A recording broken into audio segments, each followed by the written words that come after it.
Hello friends, welcome back to Pakka Vizag. మీరు ఈ ఛానల్ని ఇంకా సబ్స్క్రైబ్ చేసుకోకపోతే వెంటనే సబ్స్క్రైబ్ చేసుకుని బెల్ ఐకాన్ని యాక్టివేట్ చేసుకోండి.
Bags of garbage, especially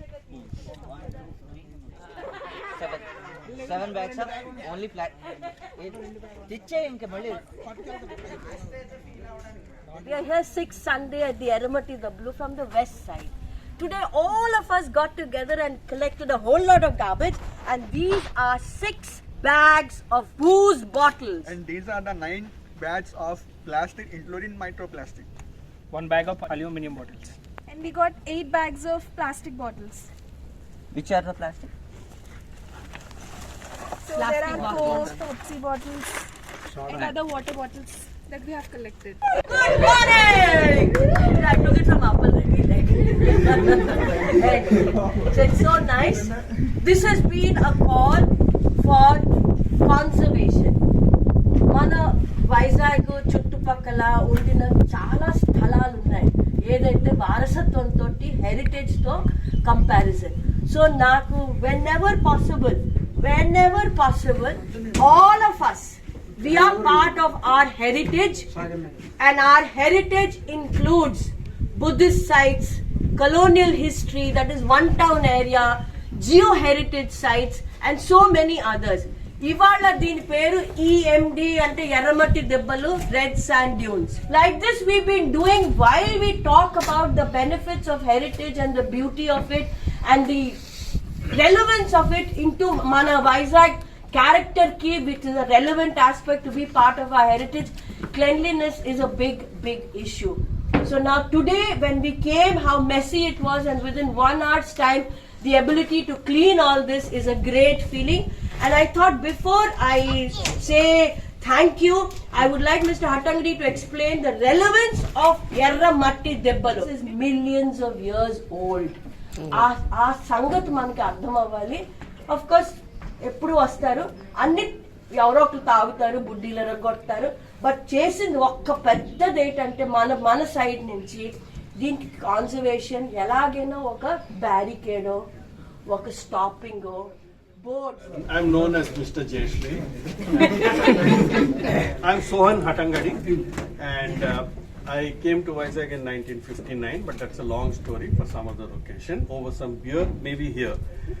Now, Erramatti Dibbalu is not just a run of a mill, another attraction, just allowing inko attraction kaadu. This has a huge history, and history is not human history. Human history is hardly anything, maybe 5,000, 10,000 years. This goes back to millions of years. As you all know, you can see over here red sand dunes. The correct name for it is red sand dunes. And what is this red coloration? Can you see the coloration? It's red, right? Yes. Okay. And everywhere you don't see this red. In some parts of Vizag you see it. So there's something peculiar about this. And that is a process of ferrogenation. Remember that word, it's an important word, ferrogenation.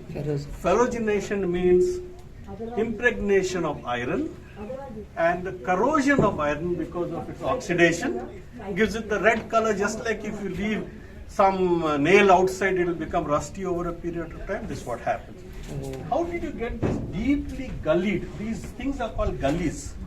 Gullied, G-U-L-L-I-E-D, gullied type of structure. You know the earth goes through ice ages every 100,000 years or so. You are aware of that? Ice age and ice age. Yeah. Okay.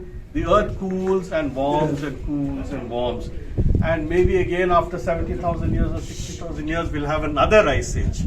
Okay. What happens in ice age? All the moisture from the sea is sucked up by the polar caps, the northern polar cap and the southern polar cap. It is sucked up by this polar cap and the sea level drops. When the sea level drops, everything goes back. In fact, the sea would have gone back something like a couple of kilometers from here, maybe even more. And during the warming of the earth, the ice starts melting. Now we are going through a process of warming of the earth. This is human caused, but normally it is even naturally the earth warms in a cycle. And when it starts warming, you have the great ice caps melting and the sea level rises. In this part, the sea level has risen by 180 meters, which is hell of a lot. It has risen and dropped. In this specific area, Erramatti Dibbalu, it would have got 180 feet. Over here, it would have come up to about 140 to 180 feet. So all this area would be covered with water. And when the sea level drops, the water goes back. And in the process of going back, it creates these drain-like structures by erosion over a period of time. And then after the water goes away, the sun shines on this thing and it corrodes all this iron over there. And there is another interesting thing. There are so many chemicals over here of which are great value. But that's not the only thing. You must have heard of something called Holocene period, which is the last 10,000 years, which has been most actively been forming this place. And in this sea, about 5 to 6,000 years ago, there have in fact been people living over here. 5 to 6,000 years. How I say people living here? Because they have found pieces, relics of tools used in kitchen or for hunting or for personal use in this area. But in the more recent history, many things have happened. It has been forgotten by many people. But if you look around you, you'll find these lovely trees over here. What do you think these trees do? They have a different type of root structure. They go very deep. They hold the soil together like envelope and keep the soil in place. Otherwise, the soil would have gone long time ago. They hold the soil. On this side, turn around, you will see cashew plants over here.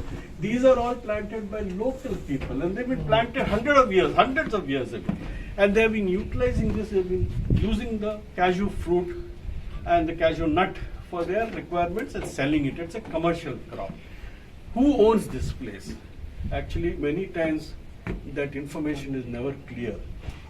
I am now getting into the legal aspect. Geological aspect, there is a material called garnite in this. Garnite is a mineral which gives red coloration also. So garnite is there. So now we come to the legal aspect of it. This is a vast area. You can see the sea from here. Yes. Can you see? Yes. It's there. Yes. And on that side, what do you see? That side, you see one wall there in a tower. Correct, that's INS Kalinga. And this side, what is that? Bheemili. Right, and before Bheemili, there is called a Bheemili Cooperative Society Housing Project. In 70s, the government gave housing project to some government officials. Later on, the Navy said, no, we don't want to give it, we want to take it back. They went to court, in Supreme Court 2 years back, they won the case. Those government officials who and their children, and it was a long time back, they won the case. Now they will build over that side. The Navy has barricaded the wall. The Navy wanted this place also. But they did not go for it. If they wanted, they could have taken it, but they did not go for it. Many people like us have gone through ups and downs, up and down, a lot of history, and we'll talk about it another occasion. But basically, the tourism department wanted that there is 2 geddas over here.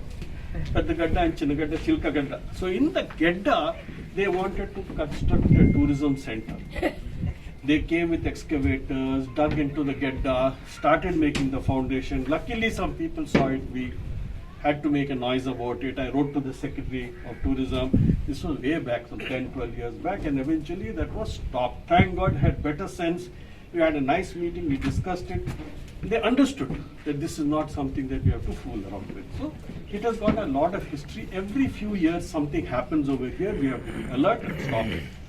Recently there was a film shooting over here, just here. In that gedda there was a film shooting.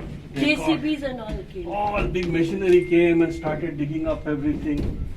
Thousands of years old would have gone with a few days. That was stopped. Luckily, the same day we came, we brought the Tahsildar and others, and they stopped the shooting.